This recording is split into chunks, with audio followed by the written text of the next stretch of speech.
The watchdogs are back. My message to those cheats out there is this: you can't hide. We're going to find you. We're going to make you pay back what you stole and hold you accountable under the law.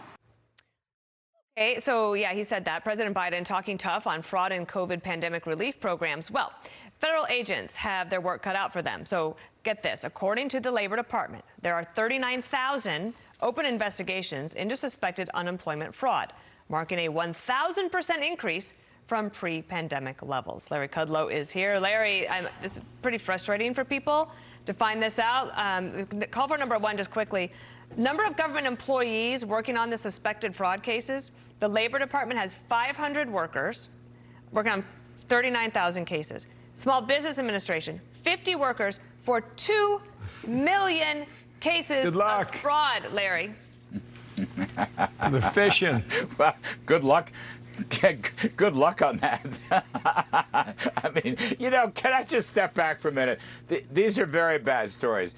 I always thought the unemployment assistance, which went on and on and on, and was done through the states, which had no capability of administering a couple of $100 billion worth of unemployment assistance. I mean, really. And there was no work requirements. There was no any requirements. I mean, that money went to China, Russia, Asia, Africa, crime syndicates, and you name it.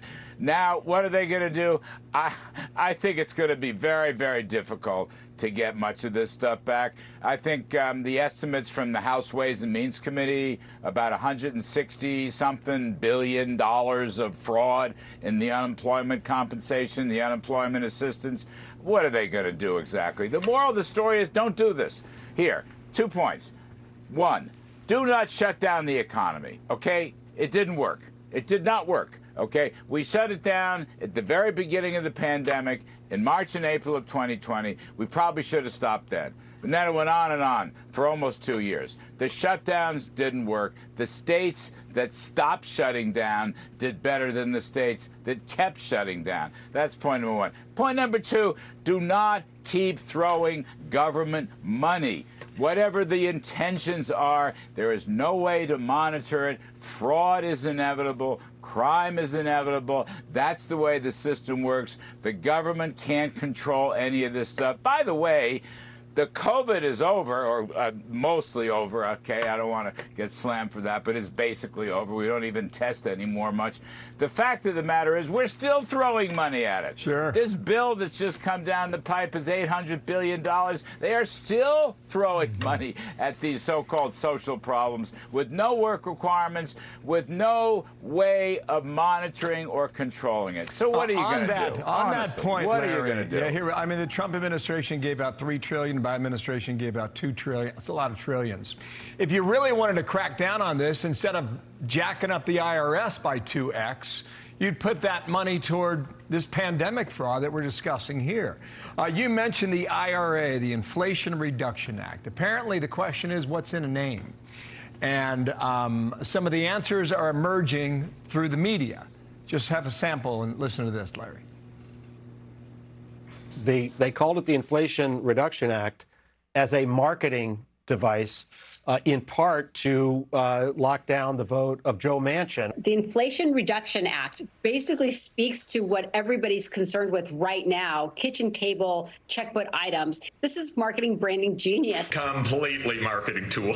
This is that was a title that seemed to work better than Build Back Better. I guess the truth had to come out at some point, Larry. Yeah, look, nobody ever believed this stuff. What was it? We just saw a YouGov poll, 40%. No, actually, it was an even better poll, the TIPS poll, which is one of the top 3 polls.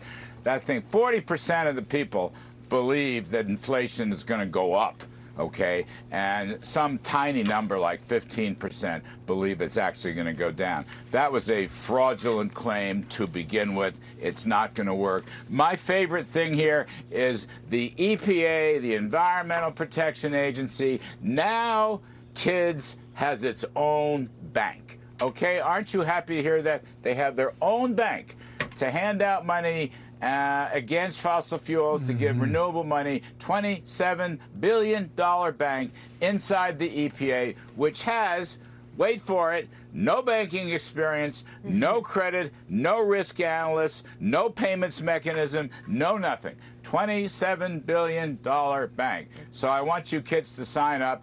Dana Perino, I'm nominating you for chairman of this bank. Stu Varney turned it down yesterday, but you're in the running. Your name is at the top of the list. Money really does grow on trees at the EPA, Larry.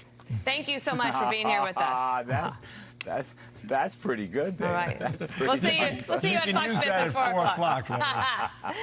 I'm Steve Ducey. I'm Brian Kilmeade. And I'm Ainsley Earhart. And click here to subscribe to the Fox News YouTube page to catch our hottest interviews and most compelling analysis.